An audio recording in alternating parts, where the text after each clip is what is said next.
Trevor Thiessen here from the Thiessen Report. It's February 6th, 2015, and we're at the Blatt Building at the state capitol here in South Carolina. There's going to be a hearing this morning, unless they try to change the time on us, for H.30 101, which is the South Carolina Freedom of Health Care Protection Act.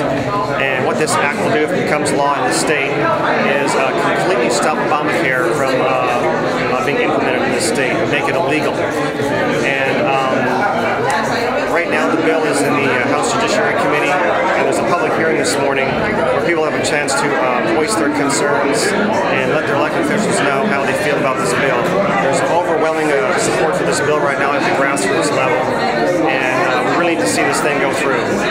You're talking, you know, just a few bullet points on Obamacare. You're talking minimum $20,000 cost of insurance for a family of 5, 20 new taxes that will be implemented, resulting in raking in, you know, another $480 billion from the taxpayers per year.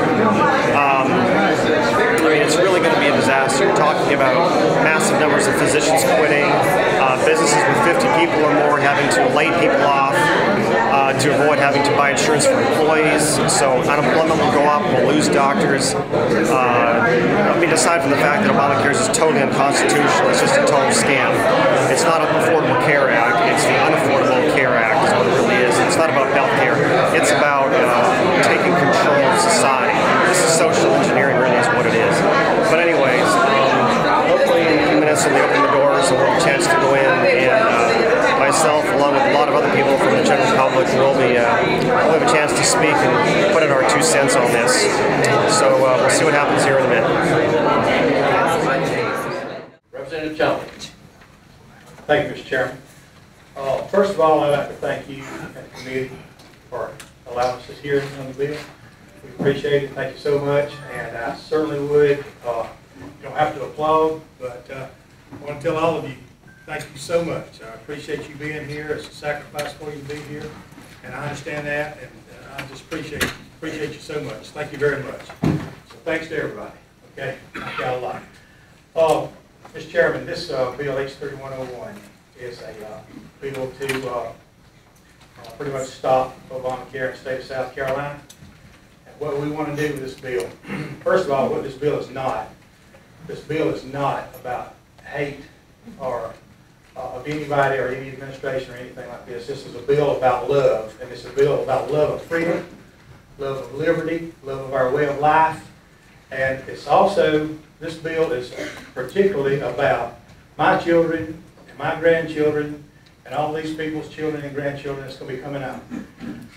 They deserve to have the opportunity to live in a country that I grew up in. And what I firmly believe is this bill is going to impact that dramatically. Just a quick history. We've got some good speakers following me, and what I'll do is I'm going to tell you just quickly a brief statement about this, and then I'll leave it to the speakers. And they should answer just about any question I think you'll have. And if they don't, at the end, if you want me to come back, I'll be glad to answer any questions then.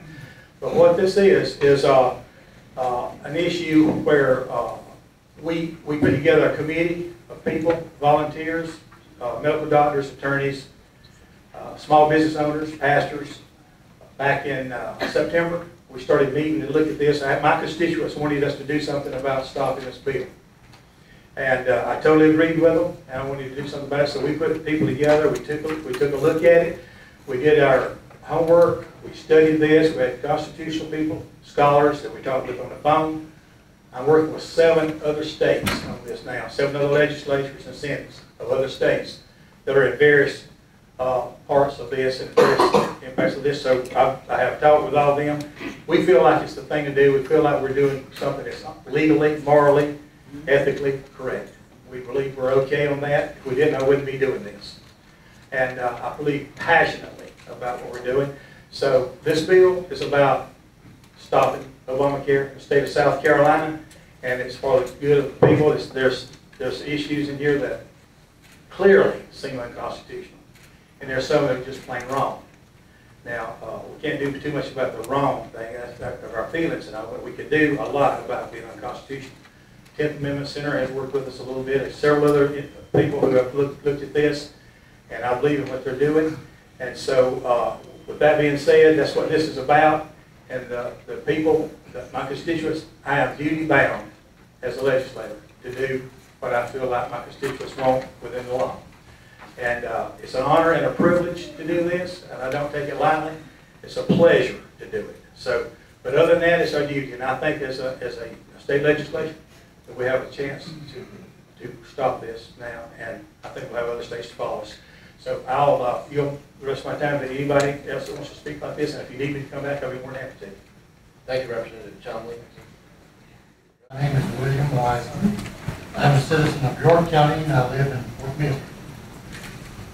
After hearing all these gentlemen give these reports today, I'm not sure my remarks mean a whole lot. I think you all need wisdom. You need the wisdom of God. You've got some serious things before you. I'm reminded of King Solomon having to decide to divide the baby in half to see who the real mother was. And I'd just like to bless you with wisdom and the mind of God, that as you sort this out, that you will do it with the wisdom of God. Someone has already said, and I add in my remarks, that the Patient Protection and Affordable Act, commonly called Obamacare, is not affordable, neither does it protect the patient. I think it's absolutely wrong, and I think it's unconstitutional in its inception. I base my belief on the fact that it doesn't protect either the patient or it is affordable, and that makes the title a misnomer. As more details and understanding of this act come to light, it becomes quite clear that it's designed for control of the population, and the controller is the federal government. I don't know about you, but we the people seem to be becoming we the government. And I don't need any more government control in my life. Would any of you vote for past legislation that you have not read? I would hope not. Yet, this act was passed, and it was done so without being read by the officials that we elected to protect us, to protect our interests. And even if some of them had read it, as was said here, they need an attorney to help them interpret what they read. What kind of legislation is this? On a weekly basis, more and more disturbing details emerge that cause any knowledgeable person to back away from this albatross. Think of it. The most sweeping and intrusive piece of legislation ever to pass in American law cannot be understood, not only by the average person, but even by the people who passed it. Do your constituents understand it? I assume all of you are aware of some of the more onerous parts that are coming to light as of late, like a lot of new taxes that are being added. One of these is tax on medical devices.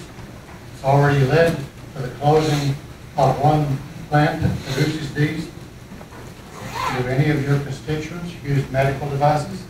If they do, they can expect to be paying more for them. The minimum cost of insurance, $20,000 a year, family of 5. This was just released a few days ago. Can your constituents afford $20,000 a year to pay for their insurance? Americans can no longer use their health savings account for pre-tax dollars to purchase over-the-counter medications. This hurts your constituents. How about violation of our religious freedom? I'm sure you're familiar with the numerous cases involving the violation of First Amendment rights. Once the government can determine our religious freedom, we no longer have any freedom, ladies and gentlemen. Just look at any society where a tyrannical government has done this, and the devastating results are abundantly evident. This also leads to mercy killing, leads to abortion, euthanasia. I'm sure that you have informed your constituents about this. How are you going to explain to your constituents the home visitation programs for families with small children, where the government will be telling them how to raise their children, using activities designed to help parents become full partners in the education of their children? This is nothing but brainwashing, and it parallels what has been used in other socialist experiments that have failed miserably. How many of you want your children to be brainwashed by the government? Health and Human Services Secretary Kathleen Sebelius said on Monday of this week that President Obama's health care law is here to stay. But it cannot fulfill its promise if states do not expand Medicaid and the uninsured do not reach for the benefits designed to put coverage in the reach of millions more Americans. How is this going to play out with your constituents? These are but the tip of the Obamacare iceberg when it comes to bad legislation.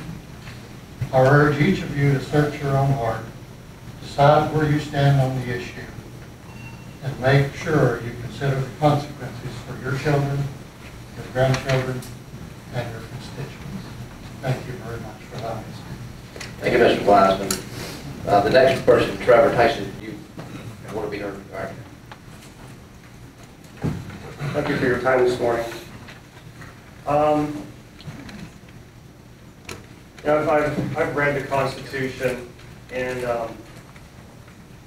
not to overlap too much what other people have said, but I just don't see anywhere in there where it allows the U.S. government to take over almost 1/7 of the entire economy.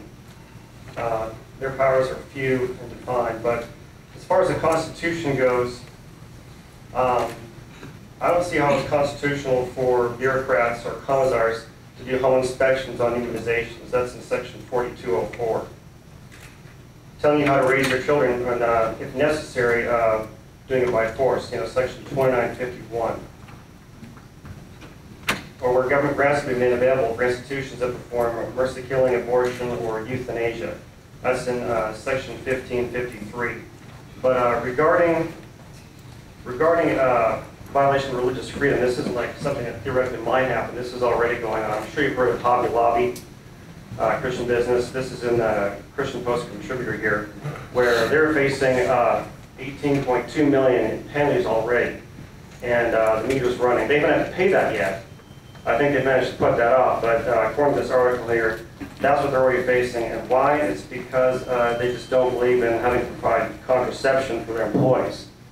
So how is it that we've got to the point where a company can be fined over $18 million and growing just because they don't want to provide contraception to employees? It just seems pretty outrageous to me.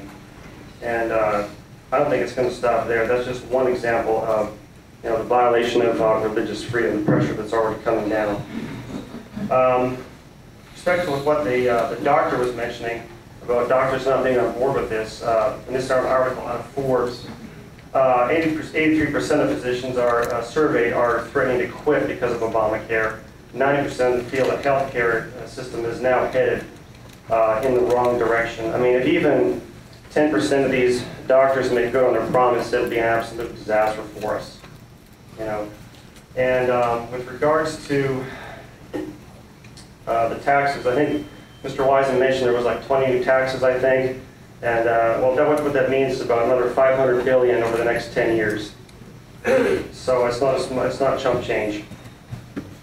And as far as what we can see coming, we can look to somewhat to our neighbors to the north in Canada. In 2011, over 46,000 Canadians sought Medicare or medical treatment outside of Canada. That's just the ones that can afford it. The ones that have the money to fly, travel, and pay for all that themselves. There's many more, of course, many times more that can obviously do that.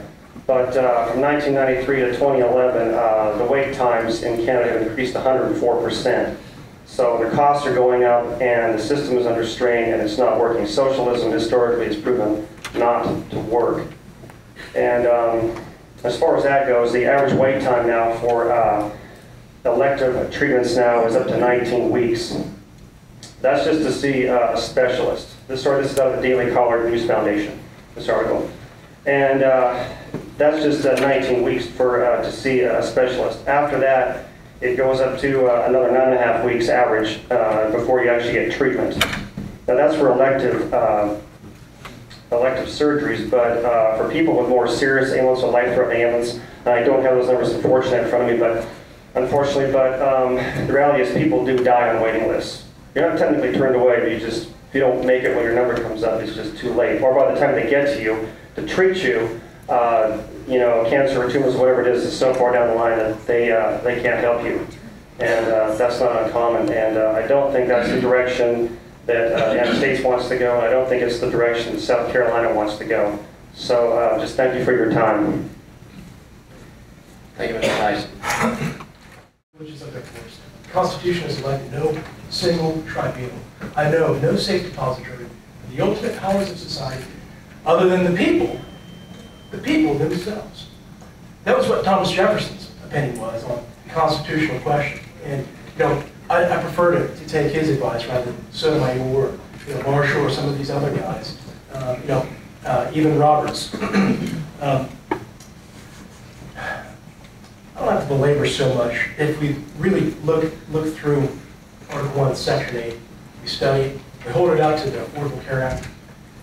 I don't think we have to. It takes the men in black to have to convince any of us that Obamacare is completely, absolutely unconstitutional. So what we have on the menu today is 2 bills that want to deal with this. And to respect with Mr. Delaney's bill, H3 473, it has some interesting ideas. Giving a tax credit, offset a federal penalty, involving directly the Attorney General to fight on our behalf. But after reading a little bit more into the language of the bill, some of the things concerning and some of the ambiguities that are involved in it, where it says the Attorney General and protecting the harmed, who's to define what harmed is? And maybe that's something we can discuss, flesh out a little bit more as to what considered harm could be. If it's left up, to a council of one, being the Attorney General, I'm afraid that I wouldn't want to place what my family's understanding or my friends' understanding what harm is, and just one guy's decision of what that could be. And so I suggest if we were to run with H3 473, we start there. But I think we should also look at the fact that the Attorney General says in, I think, line 3, that if he was to intervene on our behalf, it says he may intervene. It should read shall, and not just give him an option as to possibly intervene based upon his discretion. I believe it's already implicit in his job description that if he knows that there's been an unlawful act perpetrated against an individual, that it's his duty to intervene. So if we could adjust the language, instead of a bunch of lawyers up here, instead of it saying may, let's put shall or must intervene. But also, after reading through the whole thing, I was a little upset just because I realized it presupposes that if we can stop the exchanges, that somehow we're not going to be affected, with the evils of Obamacare. And after studying, I haven't read the whole bill, but I've read enough to know that it goes for the tyranny, the evils that are in Obamacare, far surpass just the exchanges. The implementation that already has affected a number of people that I've talked to that have lost their jobs, full-time jobs, down to part-time, because the employers are trying to avoid the mandate to buy them health care insurance. This is already destroying our economy. As they reference Section 2951, 4204, these are visitation agencies that want to inspect for the mental health of parents and children. Who is to decide what is mental health or mental illness? History records that the Soviet Union, they considered political dissidents as mentally ill. Is this the kind of power that we want to take the chance and one bill really goes after the whole juggernaut? And I take a little argument with the fact that it can't be defined. I mean, it can if we read through the 2,800 pages. I know it's a lot of work, and the 30,000 pages of regulations that would be fleshed out right now. That it is defined. It is the Patient Protection and Affordable Care Act. But there's also one other amendment. If we were to go through a bill, we'd have to add also in the title, anyone that's trying to enforce the Patient Protection and Affordable Care Act, we also have to add its counterpart, because Obamacare, the Leviathan, is two parts. It's the Patient Protection and Affordable Care Act, and as it was amended by, the Healthcare Education and Reconciliation Act. If we're going to fight this in court, we're going to do this the right way. We're going to have to, fight it with specificity. So we need to add, whatever, both of those. Wherever we address the Patient Protection and Affordable Care Act, must add in there the other one. The Healthcare Education and Reconciliation actually contains some of the enforcement arms of Obamacare. So that's something we need to look at. And I would recommend doing so. But concerning H3101, I would also change a few things as far as adding in. We're in section 38-71-2120, after it reads the Patient Protection and Affordable Care Act, insert as it was amended by the Healthcare Education and Reconciliation Act. Also, same section 1, section 38-71-2130. That's got to be in there. But when it comes to the penalties, aspect, I think if we want to modify anyone's behavior in society, what does the government do to us? They don't suggest that we don't rob a bank or slow down on the highways. They attach a consequence to that sort of behavior. We have to determine, is this consequence, is this, whatever we're attaching to it, is it going to be worth the other side to actually put the brakes on what they're trying to do?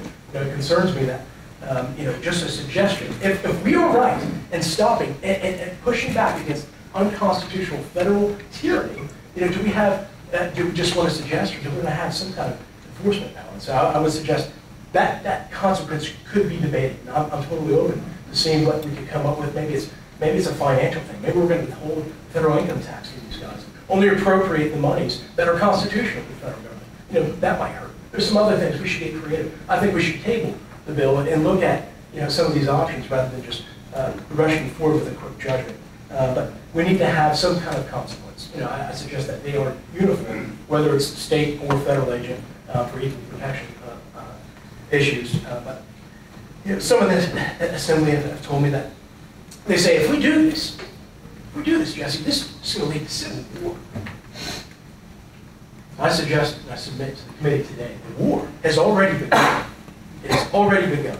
They have come after our personal liberties. There's an assault on our families, on our country, and our Bill of Rights. And I asked, when is it that I heard you, Mr. Pope, say, well, maybe that's when we'll arrest the federal agent.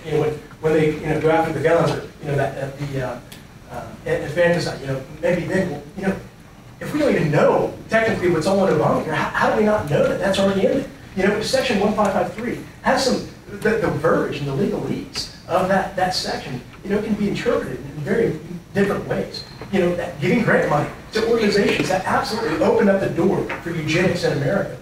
Is this something that we want to play around with? The rights of the people. I submit it's time to draw the line. We've been playing around for too long with federal tyranny. What employer in their right mind would tolerate an employee that comes to them and demands their servitude? I think I understand it's been a long time that we haven't had the precedent been set of states' rights. But at some point it's a slippery slope, and I'm just afraid the next step is, hey, it's legal. The Supreme Court said it's constitutional. We're going to relocate Christians and Jews to one part of town. And actually, we're going to get rid of the weak and the elderly.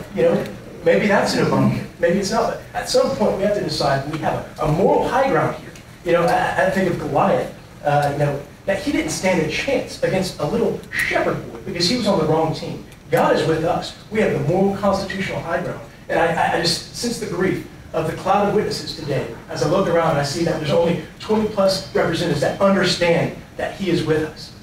I'm asking for all of you to take a sober moment and think about the shoulders that we're standing on. Thomas Jefferson, James Madison. This is not like any other bill you've ever voted on. And I just really hope, as I bring my testimony to a close, I wanted to say, really take seriously this vote. I tell you right now, it's going to make you famous. It can make you famous in a number of different ways. But your legacies are being written. This is a watershed moment in American history. Your legacies are being written. How will your children remember me by? How will they remember me by? All of us. You know, what we do when we are faced with tyranny of our day, and I'm asking all of you guys to consider the ramifications if we fail to stop this thing, regardless of what our enemy's stature is, regardless of what they threaten us with. I say it's defense. It's time to play defense against federal tyranny. And I'll leave you with a quote from Federalist number 26, Alexander Hamilton, not being a real conservative at his day. But even then, he said the state legislators, who will always be not only vigilant, but suspicious and jealous guardians of the rights of the citizens against encroachments from the federal government, will constantly have their attention awake to the conduct of the national rulers, and will be ready enough, if anything improper appears, to sound the alarm to the people, not only to be the voice, but if necessary, the arm of their discontent. Unfortunately, to some degree, the constituents are having to sound the alarm for you, but I'm asking that you guys interpose and be the arm of our discontent. Please protect our families with the powers that we've entrusted to you. If you don't, we'll find someone who will. Thank you.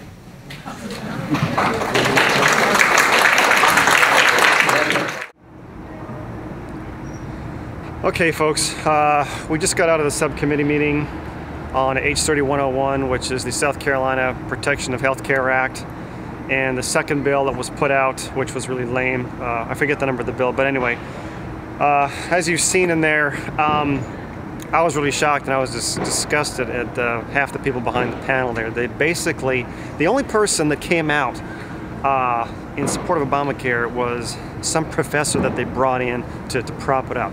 And his constitutional arguments were a total joke. There's nowhere in the Constitution that allows the federal government to take over, 1/7 of our economy.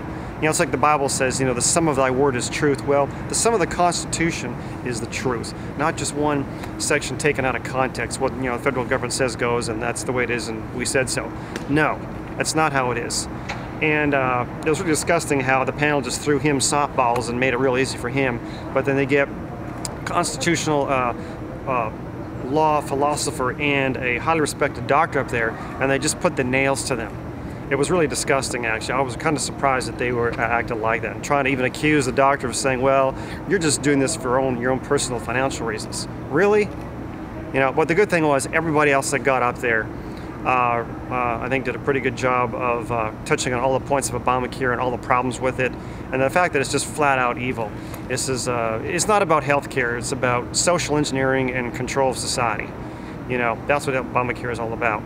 And the fight's surely not over. They're going to have another hearing. A lot of people didn't get to speak, but everyone that spoke, except for that, sellout professor, was against Obamacare. And I think a lot of the key points that need to be enunciated were enunciated. So we'll see what happens. If it works out for me to get time to another TC report on this, we'll try to follow up on this. But it's something we have to pray against, we have to stand up against, and we the people have to pay attention and hold our elected officials accountable. One way or the other, these guys are going to be famous. They're going to be famous as patriots or famous as Benedict Arnold sellouts and wusses. I'm sorry, but that's what it is. Call a spade a spade. So anyways, thank you for joining us, and we'll see you next time on the TC Report.